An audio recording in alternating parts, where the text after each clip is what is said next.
नमस्कार श्रद्धालुओं, आज हम सुनेंगे सफला एकादशी की पावन कथा। यह एकादशी भगवान विष्णु को अति प्रिय है।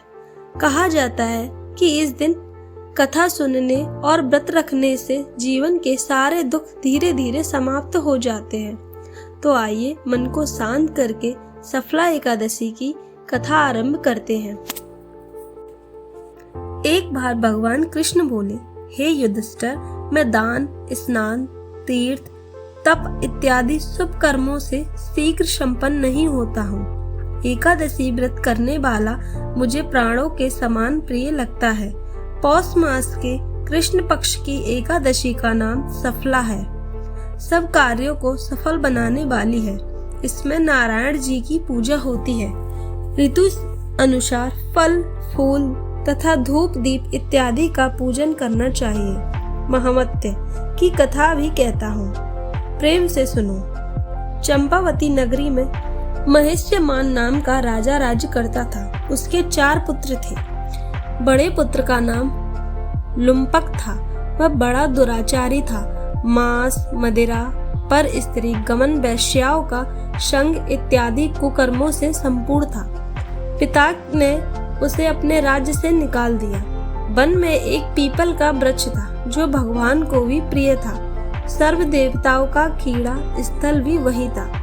ऐसे पतित पावन वृक्ष के सहारे लुम्पक भी रहने लगा, परंतु फिर भी चाल टेढ़ी ही रही।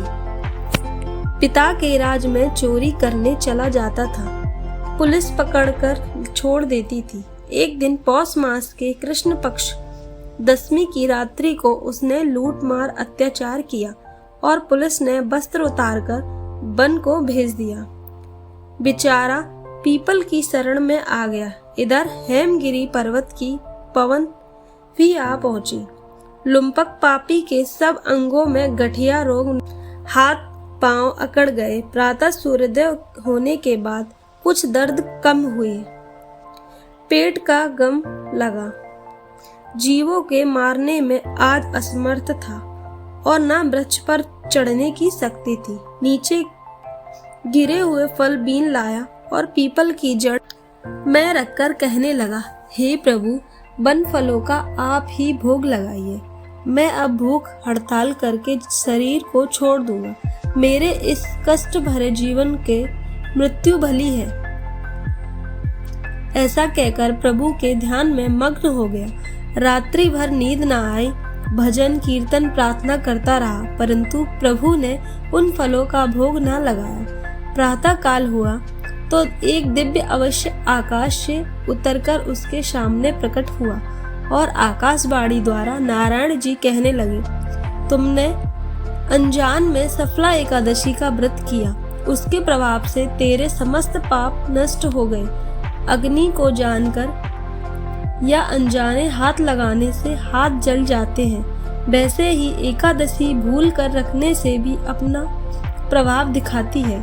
अब तुम इस घोड़े पर सवार होकर पिता के पास जाओ, राज मिल जाएगा। सफला एकादशी सब कार्य सफल करने वाली है। प्रभु की आज्ञा से लुम्पक के पास आया।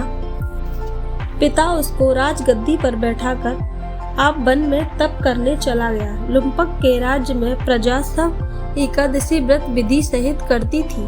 सफला एकादशी महात्म्य को सुनने से अश्वमेघ यज्ञ का फल मिलता है। फलाहार, इस दिन नारियल, नींबू, अनार, सुपारी आदि अर्पण करके नारायण भगवान की पूजा करनी चाहिए।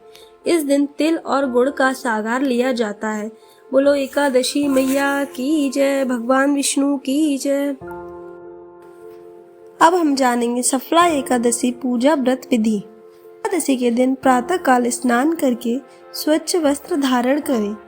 घर के मंदिर में भगवान विष्णु और माता लक्ष्मी की प्रतिमा या चित्र स्थापित करें। भगवान को पीले फूल, तुलसी दल, फल और मिष्टान अर्पित करें। इसके बाद दीपक जलाकर भगवान विष्णु के मंत्रों का जाप करें। जो भक्त पूरे दिन उपवास ना रख सके वो फलाहार कर सकते हैं। संध्या समय पुनः दीपक जलाकर भगवान का स्मरण करें।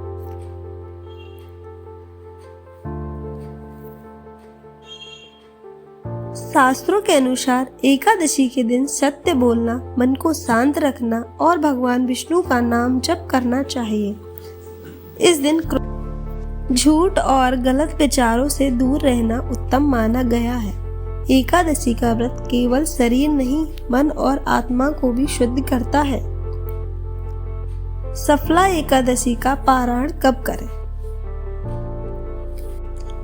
अब बात करते हैं एकादशी व्रत के पारायण की। एकादशी का व्रत अगले दिन द्वादशी तिथि में किया जाता है, सूर्योदय के बाद, और द्वादशी समाप्त होने से पहले व्रत खोलना शास्त्रों में श्रेष्ठ माना गया है। पारायण का समय: सबसे पहले भगवान विष्णु को भोग अर्पित करें, फिर फल, जल या सात्विक भोजन से व्रत खोलें। पारायण का सही शुभ समय हर स्थान के अनुसार अलग अलग हो सकता है, इसीलिए आप अपने क्षेत्र के पांचांग या विद्वान ब्राह्मण से शुभ मुहूर्त अवश्य जान लें। शुभ समय में किया गया पारायण अधिक फलदायी माना जाता है। जो भक्त श्रद्धा और विश्वास के साथ सफल एकादशी का व्रत रखते हैं, उनके जीवन में दरिद्रता दूर होती है, कार्य में सफलता मिलती है और भगवान विष्णु की कृपा सदैव बनी रहती है। यह एकादशी जीवन को सफल और मंगलमय बनाने वाली मानी गई है। हे प्रभु, आप जैसे अपने भक्तों पर कृपा की। हे प्रभु विष्णु, जैसे आपने इस कथा में भक्तों पर कृपा की, वैसे ही हम सभी पर भी कृपा बनाए रखें, हमारे जीवन को सफल और मंगलमय करें। सफल एकादशी की यह कथा यहीं पूर्ण होती है। जय श्री विष्णु।